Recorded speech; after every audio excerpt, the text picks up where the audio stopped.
Ya. Pandemi COVID-19 memang menghambat sejumlah sektor, termasuk sektor penerbangan. Kita akan ketahui bersama Kepala Bandara Syedin Nagan Raya untuk di kesempatan saat ini bersama Pak Sarmin. Pak Sarmin, Assalamualaikum. Waalaikumsalam warahmatullahi wabarakatuh. Pak Sarmin, selama pandemi COVID-19 ini ada perubahankah rute penerbangan di Nagan Raya? Iya, jadi memang kita akui adanya pandemi COVID-19 yang sudah mulai dari 2020 sampai sekarang ini, demand penerbangan itu memang ada penurunan. Tapi intinya arahan juga pimpinan pusat dari pemerintah sendiri, presiden kita tetap dipersyaratkan untuk tetap beraktivitas, ya, aman, sebenarnya tetap produktif, aman dari COVID, ya kan gitu. Nah, tentang untuk Nagan Raya sendiri di Bandara Nagan Raya Cut Nadin ini, penerbangan dengan kondisi pandemi ini sudah dirubah schedule-nya menjadi 3 kali seminggu, Senin, Rabu, dan Jumat. Itu tujuannya dari mana? Medan. Jadi Kuala Namu ke Nagan Raya, TikTok bolak-balik itu ya.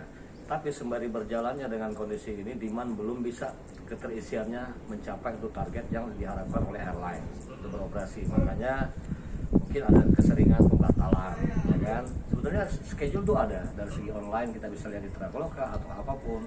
Itu sudah ada schedule 3 kali seminggu. Cuma penerbangan kan juga tidak terbang rugi kan, ya mungkin juga ya dia ngambil paling minim supaya bisa untuk melayani Kuala Namu ke Nagan Raya atau sebaliknya.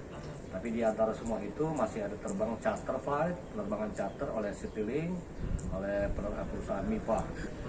Itu sebulan sekali. Ya. Nah, di akhir ini sekarang ini ada kebijakan-kebijakan pemerintah, ya kan, untuk diketahui memang sekarang ini mungkin itu nanti di luar daripada konteks yang di-share juga nantinya. Dari sampai tanggal 7 karena ada PPKM darurat Jawa Bali, beberapa daerah juga memperlakukan itu. Maka untuk membatasi itu dengan syarat kesehatan yang ketat, perjalanan yang ketat, maka sampai tanggal 7 sampai 21 itu kami sudah menerima surat dari pihak airline bahwa untuk sementara kita tidak beroperasi. Nanti setelah PPKM darurat dikaji lagi aturannya bagaimana, schedule akan dibuka kembali. Ya mudah-mudahan harapannya kita tetap optimis ya, semua masyarakat juga mendukung, pemerintah daerah sebagai decision makernya nanti yang punya potensi daerah yang tahu tetap menjalankan supaya nanti ada penerbangan, layanan penerbangan itu bisa bangkit kembali, memberikan image kepercayaan kepada masyarakat untuk dapat menggunakan lagi operasional penerbangan. Intinya bandara dalam hal ini kami teknis sebagai regulator selalu mendukung, selalu siap untuk melaksanakan penerbangan di Nagan Raya ini ya, dalam kondisi syarat-syarat kesehatan atau protokol kesehatan. Kami sudah siap dengan SOP yang kita buat di lapangan. Itu gitu, Pak. Salah satu penumpang di tengah pandemi COVID-19, apa sih syarat yang harus mereka penuhi? Ya, sebetulnya syarat-syarat itu kan syarat-syarat itu kan fluktuatif. Sebelum kemarin diberlakukan PPKM darurat, ya kan, PPKM darurat itu dikeluarkan oleh Satgas COVID nasional, turun ke daerah-daerah. Jadi ada beragam, maksudnya fluktuatif itu masing-masing daerah menerapkannya bagaimana. Nah, sekarang dalam masa PPKM darurat ini, kita ke Medan saja atau wilayah ke Jakarta, masuk dan keluar ke Jakarta, itu sudah harus pakai syarat PCR swab yang berlaku 2 kali 24 jam. Terus dengan syarat sudah ada kartu vaksin, minimal vaksin pertama. Itu syarat. Tapi ada beberapa daerah di tujuan lain bisa masih pakai antigen. Tapi hampirlah sekarang ini dengan kondisi pandemi ini yang sangat begitu lagi santer lagi, sekarang sudah disyaratkan sudah pakai PCR swab.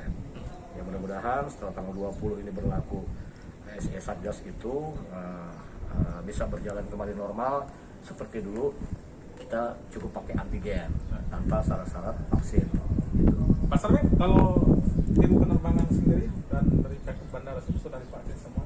Alhamdulillah di kantor khusus bandara internal kita Cut Nadin Nagan Raya sudah divaksin semua, dari total semua pegawai maupun yang ASN dan non ASN sudah divaksin, kecuali yang ada penyakit belum sempat, maksudnya belum bisa dengan syarat kesehatan, alergi atau apa, itu cuma ada beberapa saja. Tapi secara kumulatif, secara general sudah 98% sudah tervaksin semua. Terima kasih Pak Sarmin telah bersama kami. Assalamualaikum. Oke, makasih. Waalaikumsalam warahmatullahi wabarakatuh. Ya, salam sehat.